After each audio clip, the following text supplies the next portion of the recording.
तेज बुखार है नबी करीम को। दो सहाबा सहारा दे के मस्जिद में लाए। नबी पाक अलैहिस्सलाम को बज़ाहिर सहारा दे के लाया गया। करीम रसूल ने लोगों को जमा किया, हुजूर आज क्या होने वाला है, आज क्या कहा जाएगा, आज किस लिए मीटिंग बुलाई है। नबी करीम के कुल सहाबा जब मस्जिद में जमा हुए तो खचाखच मस्जिद भरी है। विसाल ज़ाहिरी से चंद यौम पहले की बात। नबी पाक ने फरमाया आज तुम्हें कोई जिहाद की तरगीब नहीं देनी, आज कोई नया पैगाम नहीं देना, आज तुम्हें बताना है कि रब ने अपने बंदे को इख्तियार दिया है, चाहे तो दुनिया में रहे चाहे तो उसकी बारगाह में हाजिर हो जाए। उस अब्द ने बारगाह रबूबियत की तरफ लौटने का इरादा कर लिया है। हजरत सिद्दीक अकबर रोने लगे तो सहाबा ने कहा तुम्हें क्या हुआ। कहने लगे समझ नहीं रहे, किसी की बात नहीं कर रहे, नबी पाक तो अपनी बात फरमा रहे हैं, उसने जाने का इरादा कर लिया। सुनिए मेरे भाई, महबूब पाक ने फरमाया भाई किसी शख्स को मेरी तरफ से कोई तकलीफ पहुंची हो तो बदला ले सकता है, बदला ले सकता है, किसी को तकलीफ पहुंची हो। सहाबा फूट के रोने लगे, महबूबा करम ही करम हुआ है, रहमत ही रहमत आई, आपके बारे में गुमान करने वाला भी दायरा ईमान से निकल जाएगा। हुजूर आप क्या फरमा रहे हैं। फरमाया नहीं भाई उठो।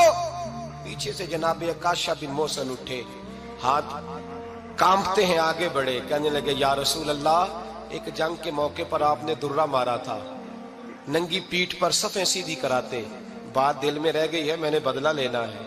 नबी करीम ने फरमाया बिलाल दौड़ के जाओ, फातिमा के घर दुर्रा पड़ा है, दुर्रा लाओ। सैयदना बिलाल हबशी कहते मैं गया, दस्तक दी, सैयदा तैयबा ताहिरा हजरत फातिमा फरमाने लगी बिलाल कैसे आए हो। अम्मा जी वो दुर्रा चाहिए था।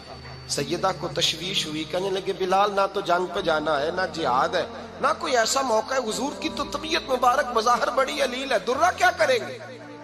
हजरत बिलाल अर्ज करने लगे अम्मा जी एक सहाबी बदला लेने लगे हैं, साहिब तबकात ने जुमले लिखे हैं, कहते हैं बीबी साहिबा ने दुर्रा भी दिया और इमाम हसन हुसैन को भी बाहर निकाला।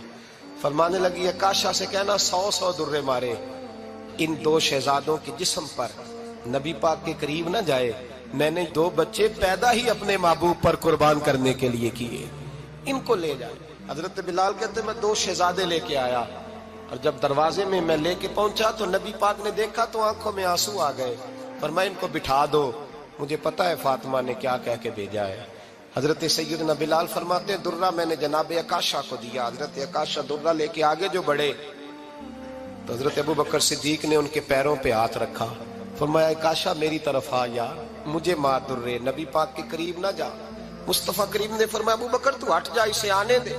फरमाते मैं चंद कदम आगे गया तो मौला अली शेर खुदा ने मेरे पैर पे हाथ रखा, कहने लगे अकाशा सोच तो सही तू क्या कर रहा है। हुजूर ने फरमाया अली हट जाओ, मेरा और उनका मामला है। जनाब अकाशा आगे बढ़ रहे, नबी करीम ने फरमाया मैं अपनी उम्मत को दर्श देना चाहता हूँ, खबरदार खबरदार जिंदगी में तुम्हारे हाथ से जुबान से किसी को तकलीफ ना पहुंचने पाए, खबरदार।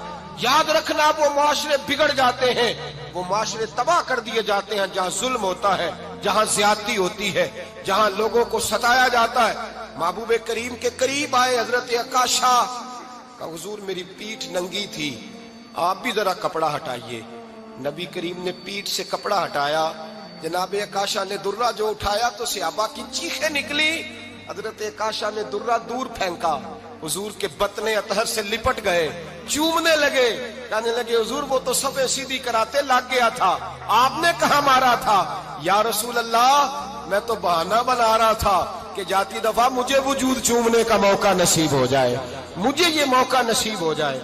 मेरे हबीब ने फरमाया जिसने जन्नती देखना हो मेरे अकाशा की जियारत कर ले। भाई जुल्म का दरवाजा खुला हुआ है और लोग भूल जाते हैं ज्यादती करते हुए, वो बहू से ही क्यों ना करें, वो अपने घर के भूल जाते हैं कि शायद पूछने वाला कोई नहीं, शायद मेज़ान नहीं लगेगा।